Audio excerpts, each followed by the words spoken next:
নমস্কার দর্শক, আবির্ভাব নিউজে আপনাদের সকলকে স্বাগত। আমরা প্রত্যেক দিনের মতন আজকেও একটি বিশেষ এবং গুরুত্বপূর্ণ সংবাদ আপনাদের সামনে তুলে ধরব।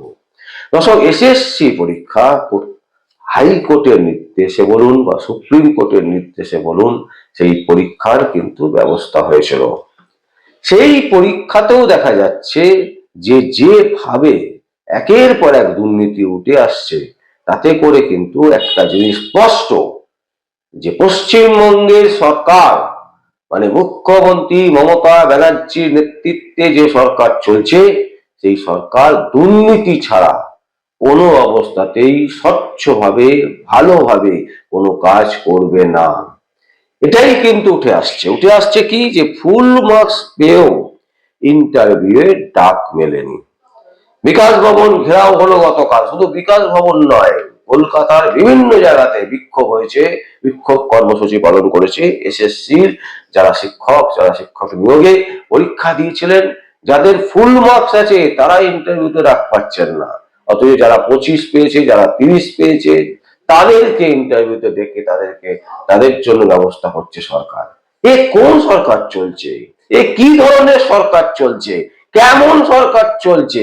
বাংলার মানুষ কিন্তু একেবারে স্পষ্ট হয়ে গেছে। বাংলার মানুষ স্পষ্টত বুঝে গেছে যে বাংলাতে কি চলছে।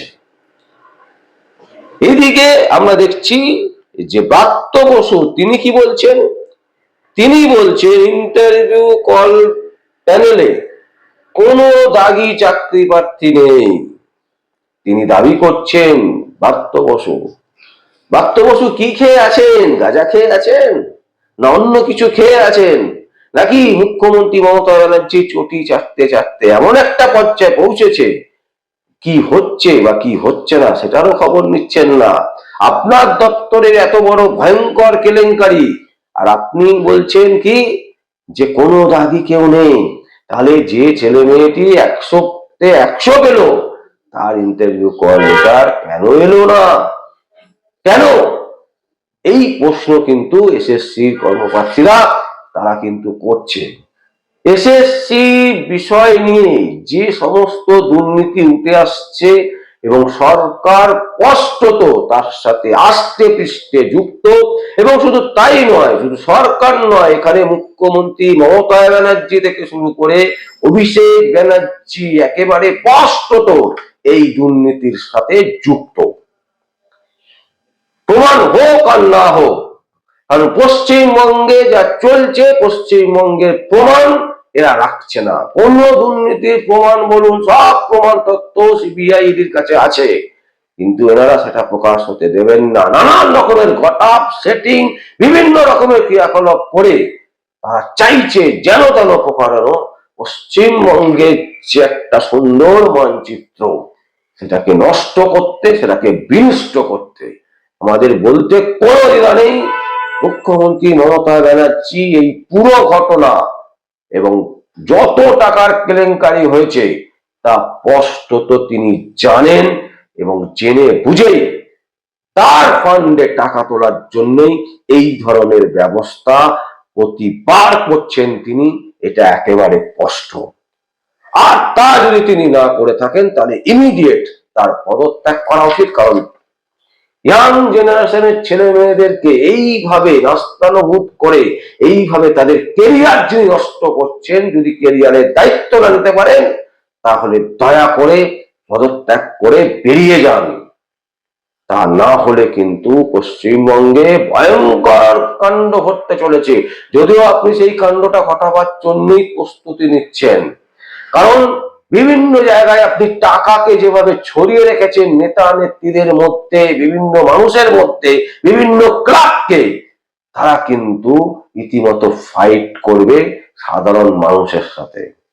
আর সেখানেই লাগবে দাঙ্গা, সেখানেই জ্বলবে আগুন, আর পশ্চিমবঙ্গ দাবানলের মতো জ্বলবে। দর্শক, আমরা একটা পোস্টার দেখাচ্ছি আপনাদেরকে, বাংলা পক্ষের পোস্টার। সেখানে তারা কি লিখছেন দেখুন। সেখানে লিখছেন, যেটা না হলে বাংলায় আগুন জ্বলবে। এই বাংলা পক্ষ যারা তৃণমূল কংগ্রেসের দালালি করে, যাদের বক্তব্য হচ্ছে সারাক্ষণ তৃণমূল মমতা ব্যানার্জি চটি চাটা, সেই পোস্টার আপনাদের দেখাচ্ছি দর্শক, দেখুন সেই পোস্টার। এই পোস্টার দেখে বুঝুন যে পশ্চিমবঙ্গের পরিস্থিতি কি দাঁড়িয়েছে। এই ধরনের পোস্টার রাজ্যের বুকে, শহরের বুকে মারা যায়, যাই হোক না কেন। আপনি বলতে পারেন যে আগুন জ্বলবে, সেটা যদি না হয় আগুন জ্বলবে। আপনার সাহস কি করে হলো? এত বড় উদ্ধত, এত বড় ক্ষমতা বাংলা পক্ষকে পশ্চিমবঙ্গের মানুষকে দিয়ে রেখেছে। দর্শক, আমরা মনে করছি যে বাংলা পক্ষ কে এত বড় ক্ষমতা পশ্চিমবঙ্গের মানুষ বা হিন্দু বলুন, বাঙালি বলুন, মুসলিম বলুন, খ্রিস্টান বলুন, কেউ দেয়নি। কিন্তু তারপরেও চটি চাটার মতন চটি চাটতে চাটতে এই ধরনের পোস্টার লিখছেন যে বাংলাতে আগুন জ্বলিয়ে দেবো, আগুন জ্বলবে। তো যে চটি চাটার অনুপ্রেরণায় এনারা এই সমস্ত পোস্টার লিখছেন, পোস্টার মারছেন দেয়ালে, সেই অনুপ্রেরণাতেই বাংলাতে কিন্তু সত্যি সত্যি আগুন জ্বালাবার একটা বড় পরিকল্পনা চলছে। আমাদের সাবধান হতে হবে, আমাদের বুঝতে হবে যে কোনটা সঠিক, কোনটা বেঠিক, কে সঠিক দিশা দেখাতে পারে বা কতটা ভালো সঠিক দিশা দেখাচ্ছে, আমরা তাকে তৈরি করে সেই জায়গাটা কিন্তু আমাদেরকে তৈরি করে এগিয়ে আসতে হবে। আর যদি সেটা আমরা না পারি, শুধু এসএসসি নয়, এরপর প্রাথমিকে 32,000 ছেলে মেয়ের চাকরি ঝুলছে এবং তাদের চাকরি যাবে। পশ্চিমবঙ্গের মুখ্যমন্ত্রী মমতা ব্যানার্জির ক্ষমতা হবে না, তিনি ভোটে জিততে পারেন, চুরি করে, ছেঁচড়ামো করে, ডাকাতি করে তিনি ভোটে জিতবেন, হয়তো জিতে যাবেন, কিন্তু এই যে বৃহৎ আকারে ছেলে মেয়েদের চাকরি যাবে, এটা কিন্তু একেবারে কষ্ট, এটা তিনি আটকাতে পারবেন না, কোন অবস্থাতেই আটকাতে পারবেন না। কারণ বিচারপতিরা যারা আছেন কলকাতা হাইকোর্টে, তাদের মধ্যে কিন্তু মনুষ্যত্ব যে জিনিসটা এখনো বেঁচে আছে। তাই কলকাতা হাইকোর্টকে মানুষ ভরসা করে এখনো, কলকাতা হাইকোর্টকে মানুষ বিশ্বাস করে এখনো। আর সেই বিশ্বাসের উপর ভর করেই তৃণমূল কংগ্রেসের সুপ্রিমো মুখ্যমন্ত্রী মমতা ব্যানার্জি তিনি পারবেন না তাদের চাকরি বাঁচাতে। কারণ যারা চুরি করেছেন তারা চোর, তারা জাতির ভবিষ্যৎ নষ্ট করে দেবেন।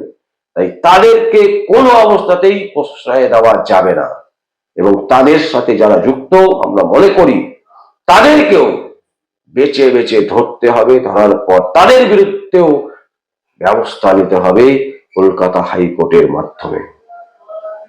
দর্শক, আমরা এই সংবাদ তুলে ধরছি এই কারণে, এই শীতের সময়েও বিভিন্ন জায়গায় এসএসসির যারা চাকরি প্রার্থী তারা রীতিমতো ধর্ণা দিচ্ছে, তারা রীতিমতো আন্দোলন করছে, বিক্ষোভ করছে, একটাই কারণ যে সঠিকভাবে, সঠিক পদ্ধতিতে তাদের চাকরি তাদেরকে দেওয়া হোক। সেখানেও মুখ্যমন্ত্রী মমতা ব্যানার্জি ব্যর্থ। এর থেকে বড় লজ্জা, এর থেকে বড় ধিক্কারজনক আর কি হতে পারে?